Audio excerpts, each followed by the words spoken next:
છેલ્લો આશીર્વાદ આપ્યો. એવા ગુણાતીત સંત થકી, એવા કેવળી પુરુષ થકી, એવા ભગવત સ્વરૂપ સંત થકી, એવા બ્રહ્મ સ્વરૂપ સંત થકી, એવા પરમ ભાગવત સંત થકી હું આ ધરતી પર અખંડ રહીશ. ખૂબ નસીબદાર છે આપણે સૌ.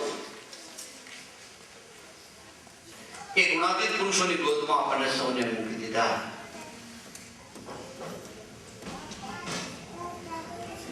સ્વામીજી, કાકાજી, પપ્પાજી એવા ગુણાતીત પુરુષો છે.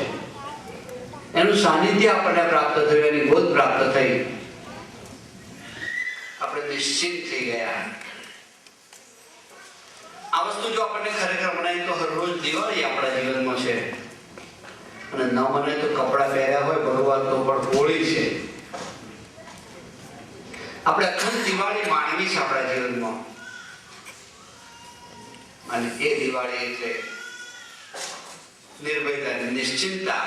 એ દિવાળી એટલે અખંડ શુભ સંકલ્પ. એ દિવાળી એટલે આત્મીયતાનો આનંદ.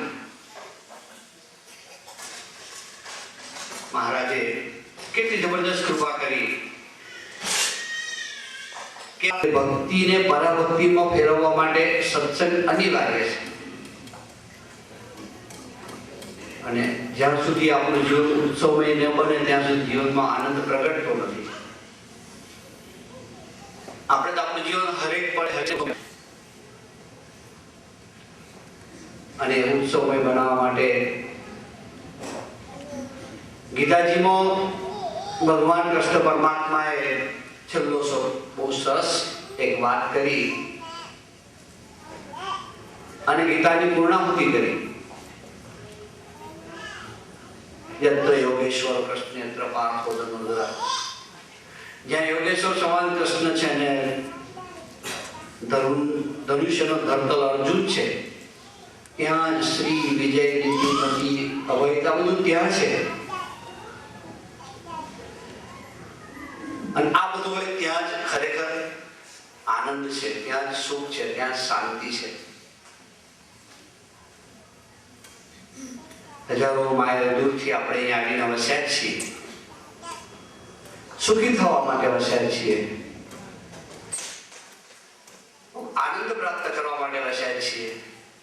કોઈ જીવનમાં શાંતિ મેળવવા માટે વસ્યા છીએ. વિચાર કરીએ કે આપણે કેટલા ટકા પ્રાપ્ત કર્યું.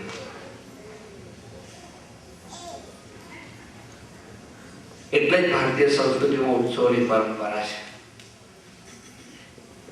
ભગવાનને કેટલા પ્રકારના નૈવેદ્ય ધરાવ્યા છે. આજે પ્રભુ ભાવના મૂક્યા છે. બધું દર્શન પ્રસાદી કરી રહ્યા છે. અંદરનો ભાવ જમી રહ્યા છે. આપણે ભાવથી એમને જમાડવા છે. સાથે સાથે એક પ્રાર્થના પણ કરવી છે કે હે પ્રભુ, અમારામાં રહેલી અહંતા અને મમતા એને 1% કરોડો ભાગ પણ બાકી નહીં રાખતા. એ પણ જમી લેજો પ્રભુ. જ્યાં સુધી અહંતા અને મમતા છે ત્યાં સુધી જીવનનો ચક્રાવો મટવાનો નથી.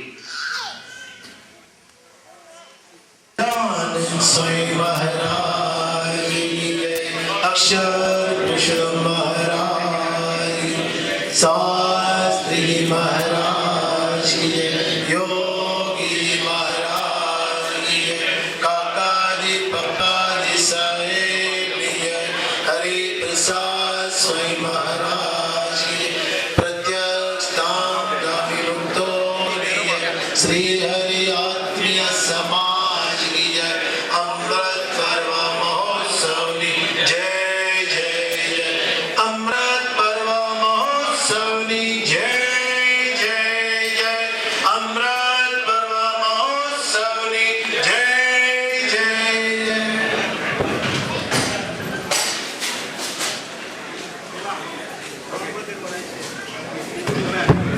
આપ સૌ ભક્તોને અંતરની પ્રાર્થના છે કે આપણે 5-7 મિનિટનો સમય આપની પાસે માંગીએ જેથી અહીંયા માટે જમવા કરવાના ટેબલો ને બધું ગોઠવાઈ શકે.